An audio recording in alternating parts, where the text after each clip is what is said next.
শুভেন্দু গড়ে ফের ফুটল ঘাসফুল। কাঁথিতে সমবায় নির্বাচনে এবার বছর ঘুরলেই রাজ্যে বিধানসভা ভোট। খোদ শুভেন্দু অধিকারীর জেলাতেই রক্তরক্ষণ অব্যাহত বিজেপির। সমবায় ভোটে দাপট দেখাচ্ছে তৃণমূলই। কাঁথির হুগলি সমবায় সমিতিতে এবার নিরঙ্কুশ সংখ্যাগরিষ্ঠতা পেল তৃণমূলই। বাড়িতে এসে পাওনাদারদের কটূক্তি। বর্ধমানে দেনার দায়ে চাষির গলায় দড়ি, কুড়ে ঘরে স্রেফ লোকসভা নয়, কাঁথি বিধানসভাও বিজেপির দখলে। কিন্তু একে এক সমবায় সমিতি ফুটছে ঘাসফুল। সেই তালিকায় নাম উঠল হুগলি সমবায় সমিতিতে। এই সমবায় সমিতিতে আসন সংখ্যা ৯টিতেই জিতেছেন তৃণমূল প্রার্থীরা। খাতাই খুলতে পারল না বিজেপি ও সিপিএম।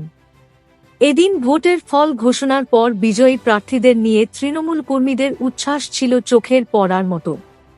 স্থানীয় তৃণমূল নেতা আমিন সোহেলের অভিযোগ, সিপিএম ও বিজেপি আঁতাত করে ভোটে জিততে চেয়েছিল, কিন্তু তা সফল হয়নি।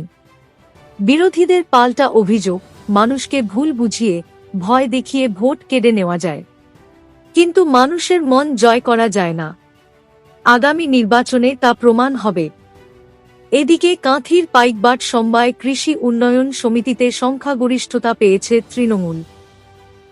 ৪৪ আসনের সমবায় সমিতিতে ৩৩ আসনেই জিতেছে তৃণমূল।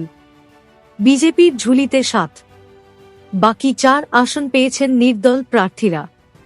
এই সমবায় সমিতি শুধু কৃষি উন্নয়নই নয়, একটি বৃহৎ পরিসরে আর্থিক প্রতিষ্ঠান হিসেবেও গুরুত্বপূর্ণ।